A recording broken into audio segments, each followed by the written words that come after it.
आपको घी लगेगा, चाहे उस यज्ञ में घी लगेगा, पहले आपको उत्पन्न करना है, तब उसके उत्तराधिकारी हैं। आप बाजार से खरीद के आप घी से हवन करेंगे तो वो पूर्ण नहीं होगा यज्ञ।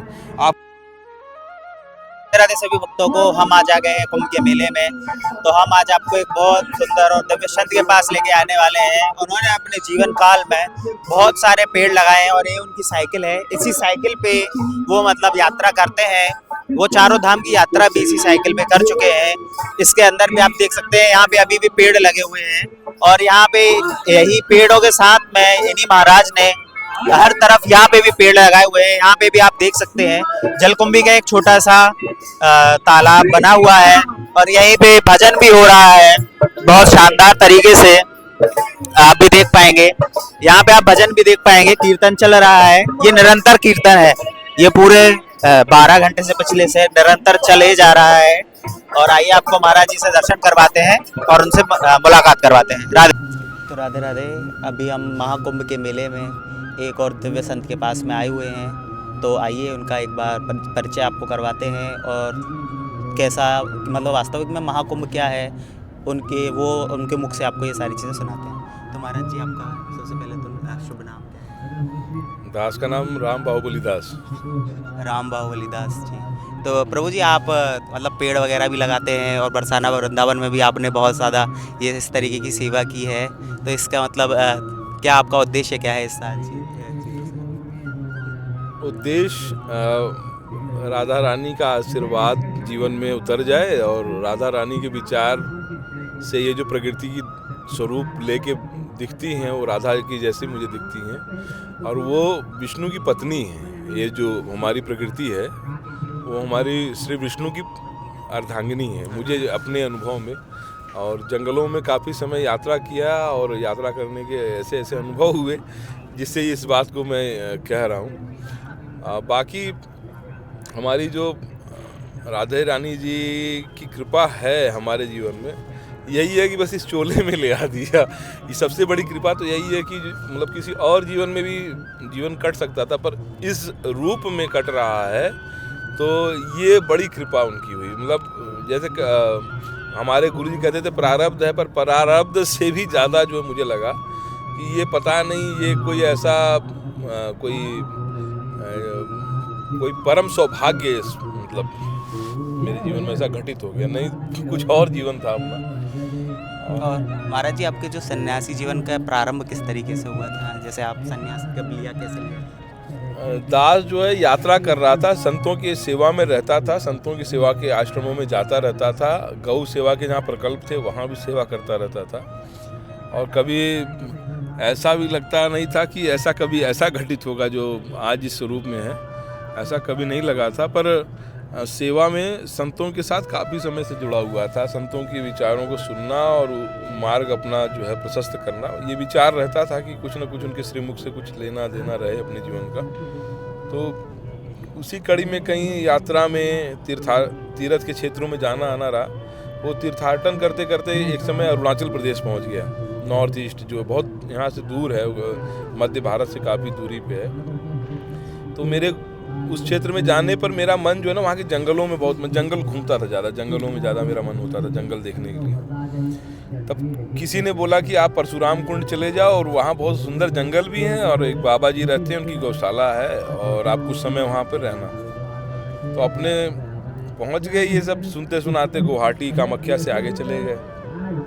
और महाराज श्री गुरु महाराज जी लोगों की आज जो कृपा इस दास पे हुई है, आज कंठी से जो है विरक्त जीवन की जो इस जीवन धारा का आनंद ले रहा हूँ, उन्होंने आनंद से महाआनंद की तरफ ढकेल दिया। और कंठी लेने से पहले ऐसा हुआ कि कई बार गया उनके पास, आता जाता रहा। जब वहाँ पता चला कि ऐसी जगह पे महाराज जी लोग रहते हैं, कि जब किसी ने बताया था, तो सेवा में जाना और आना रहना, वहाँ का पर्यावास सुंदर लगना, सब कुछ तो ठीक था।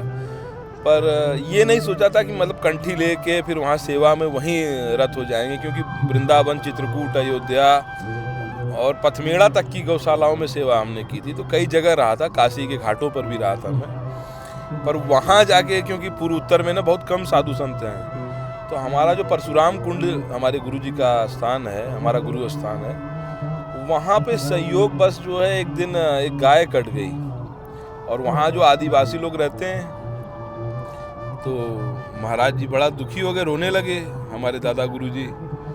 और मैं वहीं पर था तो महाराज जी को देखा विवश होते हुए, तो बताया महाराज जी ने कि बेटा यहाँ तो यही चलन है, यहाँ तो लोग गाय काटते ही काटते हैं, ट्राइबल लोग रहते हैं, ये आदिवासी अंचल क्षेत्र है और साधु क्या यहाँ अच्छे सभ्य समाज के लोग नहीं रहते हैं, थोड़ा आदिवासी क्षेत्र है। हालांकि अरुणाचल में बहुत अच्छे लोग भी मिले मुझे और सोसाइटी भी अच्छी है, पर उसमें कुछ ऐसे लोग हैं जो ऐसा कार्य करते हैं। तो महाराज जी की फिर वो दशा से मैं वहीं रुक गया कुछ दिनों के लिए, और महाराज जी की इस बेथा दशा से मेरे मन में जो है कुछ भाव उठने लगा था, क्योंकि महाराज जी ने एक बात कही कि वो गौ सेवा करते हैं तो गौ का दूध, दही, कोई भी गौ से निकला हुआ पदार्थ नहीं पाते हैं। तो हमने बहुत महात्माओं के यहाँ सेवा की थी, बहुत महात्माओं के यहाँ रहा था, देखा था, गौ अंडा की पुस्तक पढ़ी थी, पर पहली बार ऐसा जीवन में ऐसा कोई कहने वाला मिला कि हम गौ की सेवा करते हैं जिसके पास 700 गाय हैं और वो दूध, दही, घी कुछ भी नहीं खाता है। तो हमने ये मन में बोला क्यों महाराज जी? बोले कि भारत में जब तक गौ हत्या नहीं बंद होगी तब तक मैं कभी ग्रहण नहीं करूँगा। तो ये फिर महाराज जी का जो वो भाव था वो मन में कहीं बस गया मेरे। मैंने बोला कि चलो अब जीवन का समर्पण यहीं कर देते हैं महाराज जी के पास में ही, और फिर वहाँ पर सेवा में रत हो गया। फिर महाराज जी लोग जो है प्रेम देते रहे और मैं वहीं पर निरंतर सेवार्थ में रहा। तो वो सेवार्थ अपने अंदर का था, वो अपने अंदर का स्वार्थ भी था कि मतलब मुझे सेवा करके कुछ पुण्य मिलेगा, यही भावना से। पर कुछ ऐसा घटित हो गया कि वो परमार्थ में घटित हो गया। फिर अपने जो है कंठी में आ गए और फिर इस विरक्ति के अंदर में, इस चूल्हे के अंदर में पहुंच गए। तो ये प्रयास फिर उसके बाद से साइकिल यात्रा और लोगों की जन चेतना में, क्योंकि जंगलों को मैंने देखा, जीव जंतुओं को देखा, तो अपने भी अंदर जो अवगुण था प्रकृति को लेके जो अब नहीं समझ सके थे जीवन में, वो गुरु कृपा से कुछ अपने जीवन में घटित होने लगा ऐसा धीरे धीरे। तो प्रयासरत हूँ अभी इस जीवन में कि मैं समाज को वापस कैसे भी, अगर समाज हमसे उपेक्षा करता है, समाज हमारे अंदर में हमारा भरण पोषण करता है, जो रोटी मुझे मिलती है वो किसी न किसी के कर्म या कर से ही तो मिलती है। कोई टैक्स पेयर है उसके ही पैसे से तो मुझे मिल रहा है। तो वापस सोसाइटी को कुछ देने के लिए जन जागृति की यात्रा, लोगों को अवेयरनेस करने के लिए, क्लाइमेट चेंज के लिए, तो ये यात्रा हिमाचल के, उत्तराखंड के कई क्षेत्रों में लगातार मैं करता हूँ और अपने भी गुरु स्थान की तरफ भी करता हूँ। वहाँ भी रेन फॉरेस्ट है वर्षावन में, वहाँ भी मेरी यात्रा जनचेतना को और जीवों को बचाने के लिए, जिनके पर्यावास हैं। क्योंकि वर्तमान समय में जो ये जीवन हम देख रहे हैं मनुष्य का, वो कहीं ना कहीं से हम सुपर ह्यूमन होने वाले थे, महामानव होने वाले थे, पर अचानक से फिर हमारे जो गुण हमारे को पीछे ले जाते हुए देख रहे हैं ना हम अपने जीवन में। मैं अपने जीवन में साध्य में देख रहा हूँ कि फिर से हम आदि मानव काल की तरफ जा रहे हैं। क्योंकि बहुत विकास होने के बाद से भी हम इस चीज़ को नहीं समझ पाए कि जिस पेड़ पे हम बैठे हैं उसी डाली को कालिदास जी की मूर्खता वाली जिस कहानी को हम समझते हैं कि वो जीवन कैसा था, तो वही कार्य हम अपने जीवन में फिर कर रहे हैं। तो मनुष्य जो है सारा कुछ प्रकृति से ही लेता है, चाहे प्राण वायु हो, चाहे उसका अन्न, जीवन, सब कुछ, पर उसी प्रकृति का दोहन, उसी प्रकृति का इतना रूप परिवर्तित करके, उसको दूषित करके, तो फिर ऐसे ही मन में हो गया कि नहीं कुछ सेवा करनी है, फिर जागृति करनी है। तो वो साइकिल यात्रा निकल गई और वो गाय कटने की वजह से अपने संत के चोले में आ गए, वो गौ माता का। फिर दिल्ली के जंतर मंतर पर भी मैं 2-3 बार प्रदर्शन किया मैंने, गौ माता के लिए, पागलों के लिए, जो पागल लोग होते हैं उनके लिए प्रदर्शन किया। इसमें काफ़ी मन के अंदर में हुआ कि इस चोले के अंदर से वाकई में क्या जो जैसे एक ड्रेस है ना, ये जैसे पुलिस वाले पहनते हैं, आर्मी वाले पहनते हैं, तो लोग उनसे उस तरह की उम्मीद करते हैं।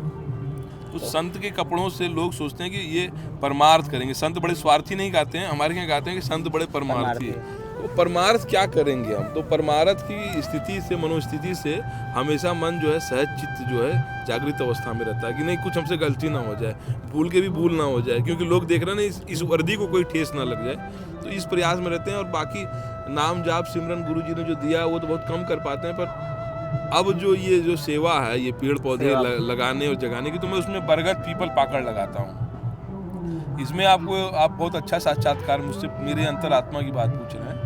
तो ये असल में हुआ क्या ना कि मैंने ये हवन जो हमारे कर्म कांड में वैष्णव परंपरा के जो साधुगत जो जीवन में मुझे मिला है, तो उसमें हमको ना सवेरे अपने जो दिनचर्या का जो पहला चरण होता है उसमें नित्य कर्म उपासना साधना है, तो उसमें हवन पूजन भी हमारा एक पार्ट है उसके अंदर। फिर मैंने देखा कि मैं लकड़ी उत्पन्न करता नहीं हूँ, लकड़ी जलाने का अधिकारी तो मैं हूँ नहीं, और पहले ही से पेड़ कम हो रहे हैं, तो मैं इस भाव से भर के उस सेवा को दूसरी तरीके से मैं कर रहा हूँ। मेरा यज्ञ जो है वो पेड़ लगाने का यज्ञ है, उसमें बरगद पीपल पाकड़ में लगा रहा हूँ ताकि कोई उनकी लकड़ियों से यज्ञ कर पाए। हाँ, यज्ञ कर पाए। और दूसरी चीज़ ये है ना कि उसके अंदर कितने जीवंत जीव रहेंगे, कितना प्राणवायु मिलेगी, क्या क्या प्रकृति को मिलेगा, वो कार्य करना है। पहले जो यज्ञ होते थे वातावरण शुद्धि के लिए, चाहे इंद्र को ठीक से व्यवस्था देने के लिए कि हमको जल समय से दे, जल अधिक ना दे, वो यज्ञ उस तरह के भी होते थे, प्रकृति के शोधन यज्ञ होते थे। तो वो यज्ञ, उसकी जो हमने कुछ बातें सुनी और समझी ना, वो उन यज्ञों में कमियां ये आ गई हैं कि पहले आपको गौ की सेवा करनी है, गौ का दूध जो पंचगव्य बनाना है, चाहे उसके हवन में जो आपको घी लगेगा, चाहे उस यज्ञ में घी लगेगा, पहले आपको उत्पन्न करना है, तब उसके उत्तराधिकारी हैं। आप बाजार से खरीद के आप घी से हवन करेंगे तो वो पूर्ण नहीं होगा यज्ञ। आपको लकड़ी भी उत्पन्न करनी, जौ तिल साकल जो उसमें लगेगा, पहले आप उसके उत्तराधिकारी बने उत्पन्न करके, फिर उसके उपरांत जो है आपका यज्ञ जो है स्वाहा सुधा वो समर्पण लेंगी। वो यज्ञ अब आज मार्केट से मटेरियल खरीद के आप कर रहे हैं, तो मुझे अपने तरीके से लगा कि ये शायद जो है मैं नहीं करना चाहिए। तो मैंने फिर ये वाला यज्ञ शुरू कर दिया, त्रिवेणी और पंचवटी पेड़ लगाने का। तो उसमें पीपल पाकड़ बरगद गूलर इस तरह के वृक्ष लगाना, स्कूलों में जाना, बच्चों के प्रयास करना, उनकी थोड़ी एक दो कोई जग जाए। साधु का काम चेला बनाने का नहीं है, साधु का काम है चार्ज करने का, आपको जागृत कर देना ना। आपको चेला बनाना ये काम साधु का नहीं, आपको जागृत कर सकें, हमारे विचार से आप जागृत हो सके, वो ठीक है।